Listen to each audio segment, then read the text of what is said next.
For the past couple of days, I've been doing my mother-in-law's pennies that she gave me, and I said, "All right, let me do something a little different today." I just did a short video on a coin. If you don't watch my shorts, some of them are pretty good, but when I went to the bank to get pennies yesterday, they only had $2 in pennies, customer wrapped pennies, and I saw this um,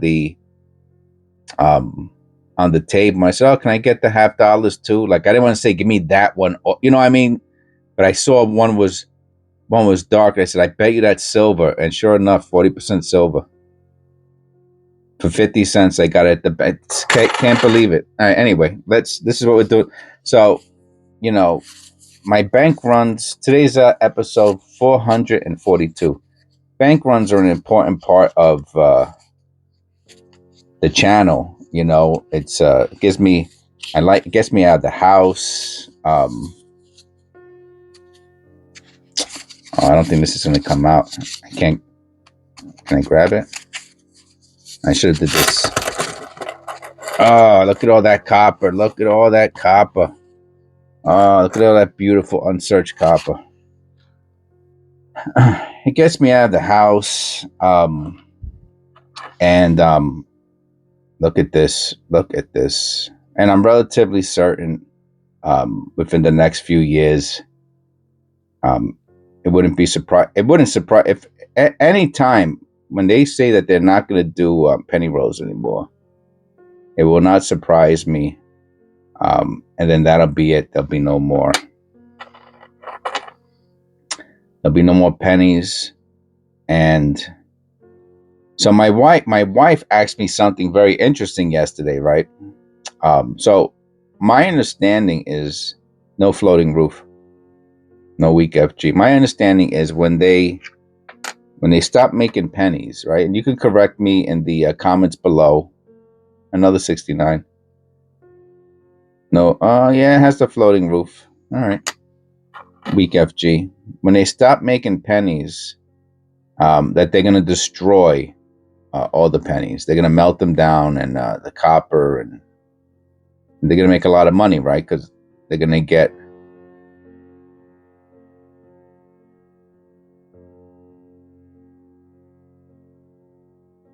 I see the separation and trust.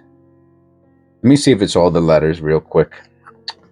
They're going to melt down all the copper.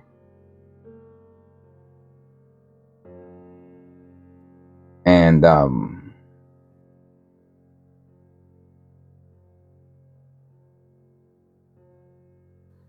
it looks like it has probably machine doubling, I'm going to assume. Has it in the lib. It has it in the whole, most of the obverse. And so she's like, "Oh, so what happens when you go to..." She goes, "What happens when you go to the bank with the pennies?" I said, they'll take them from you. They'll probably always take pennies, but then they'll destroy them.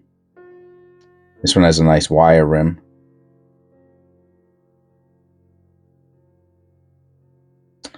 I said, then they're going to destroy them. And she said, "Well, how come they didn't..." She asked a very good question. She goes, "Well, they don't make Susan B. Anthony's or Kennedy $half." She goes, "How did you get that Kennedy $half?" I showed her the Kennedy $half that I got, the silver one I got from the bank. Let me look at this one on the loop. The B, yeah, it's probably damaged. This one is probably damaged. Look how wide the letters are. Let me look at that. Shows, well, how come they don't destroy the My wife is so smart. Even though she doesn't know anything about coins, she still remembers everything I tell her, like a elephant. And she goes, "Well, how come they didn't destroy they don't make the Kennedy $half?" She goes, "How come they didn't destroy it?" So she actually made me think a little bit about that. I don't see anything on that penny. I think it's just postman damage. And I had to explain to her that it's very similar to the Indian head penny. So if you find, or a wheat cent for that matter, but let's say an Indian head penny looks, the reverse and the obverse look nothing like today's penny. This is a beauty, right? It looks like a totally different coin, but it's not. It's a penny. You can actually go and spend an Indian head penny. I told my wife, I said, you can go out with an 1859 penny and you can spend it as regular currency. Oh, I have to look at this under the, that looks so interesting. Let me look at this under the loop. I'll keep it going so I can keep up the conversation going. So, and I said, do you understand? And she kind of looked at me confused. And I said, but they still make, as of today, they still make the Indian head penny. But the 1858 penny is considered a large date. They discontinued that penny. They do not make that penny anymore, the large date penny. So you cannot buy anything with that penny. It's not currency anymore. That's my understanding. You correct me in the comments below, but that's my understanding. So I said since 1859 is when they stopped using the 8. Since 1859, as far as I know, there's no coin that we have stopped using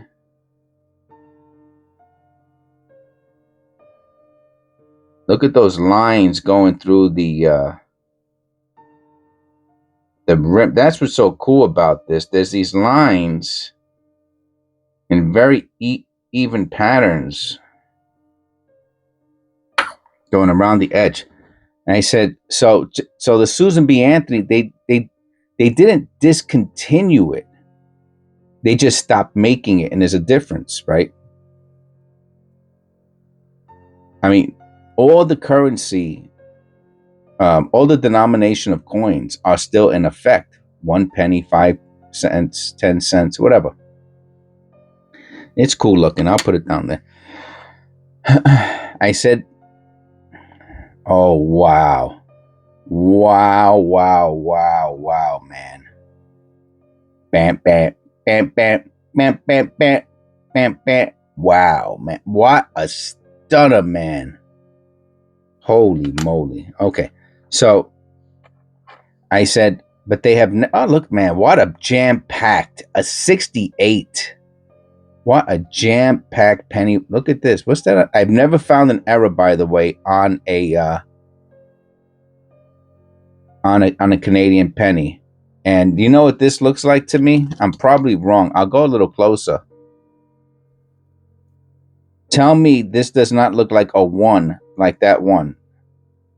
Tell me that doesn't look like the 1, which would make this a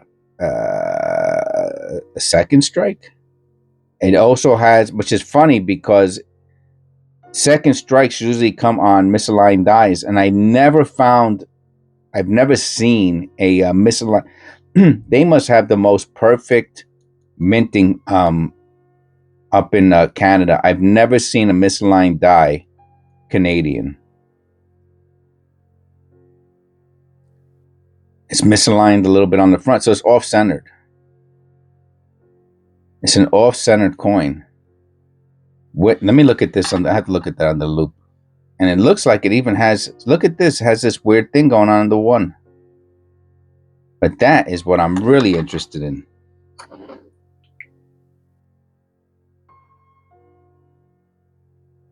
I don't know. I mean, it's in a weird place.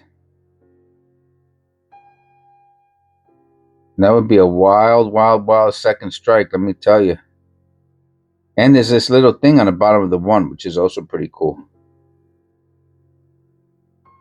What a cool penny this is. Look at that. All right. So So that's what I tried to convey to my wife, was that another 69.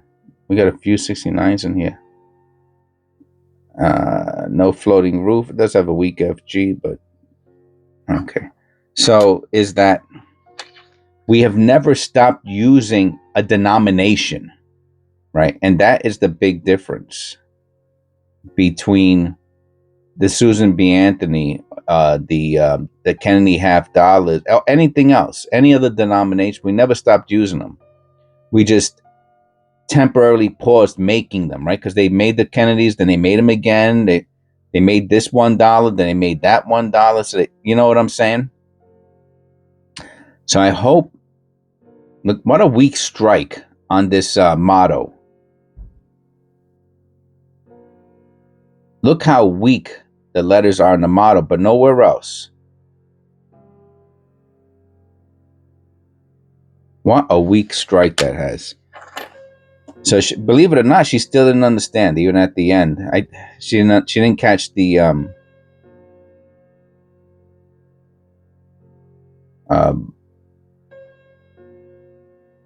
she didn't understand what I was talking about, and it's probably because I explained it wrong. Look at the L. Look how weak the L is here. Wow, look at the Liberty.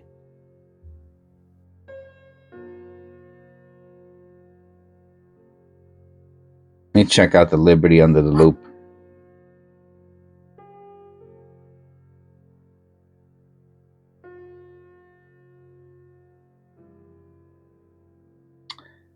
Too thin to be extra thick. Yeah, machine. It's a mechanical doubling. So anyway, so maybe if she watches this, or another beauty. Look at this toner. What a beautiful color this is.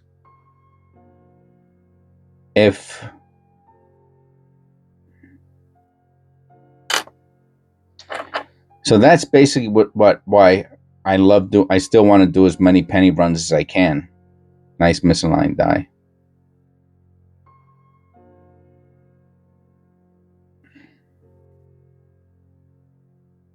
It's another weak letter one. I'm going to put them together. Look how you can barely see the U. It's another 72.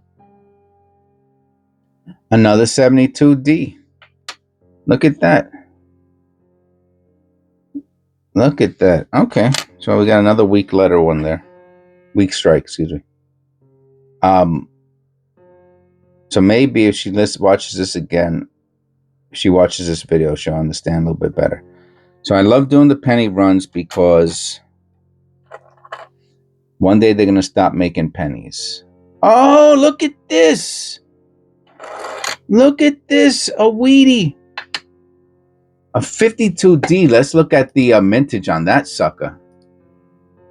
All right, so we go to, it's in the description below. So let's go 1952, a DSS. I'm sorry, an S. A 52 San Francisco. Oh, man. The 52 San Francisco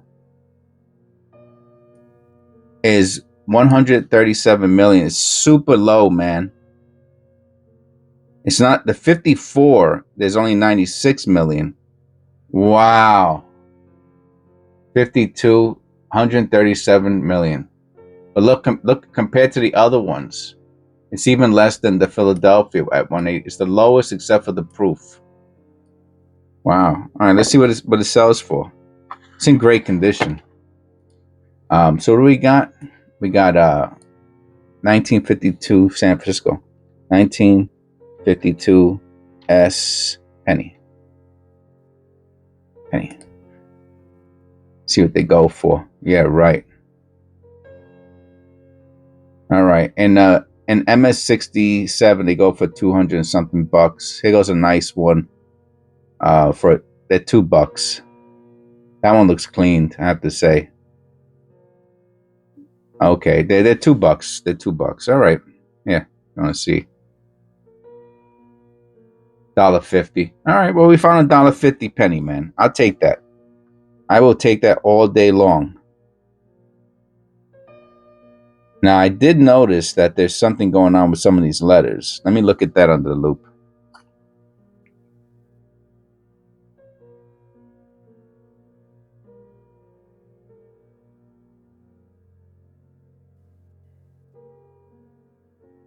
You want to hear something crazy? I think this one has extra thickness.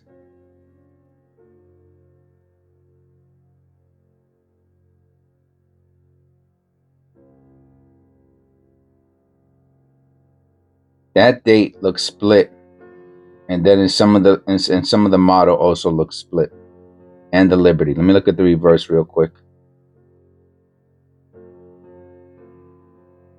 Even the reverse.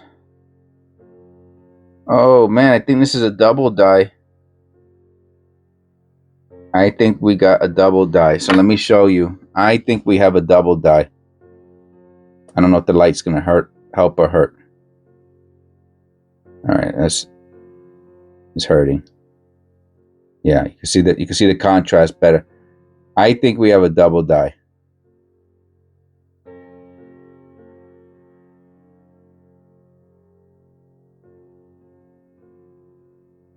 Look at the G.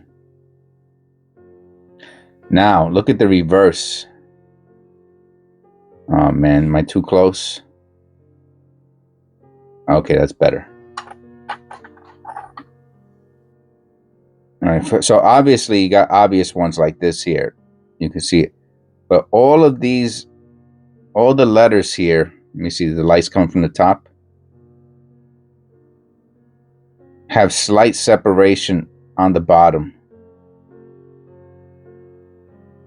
Now, can it be mechanical doubling? Yes, it can be. It can be. Yes, it's definitely, it's possible. Look at the eye. Look at the twisting in the eye. I think this is a class 6 double die. And in 1952.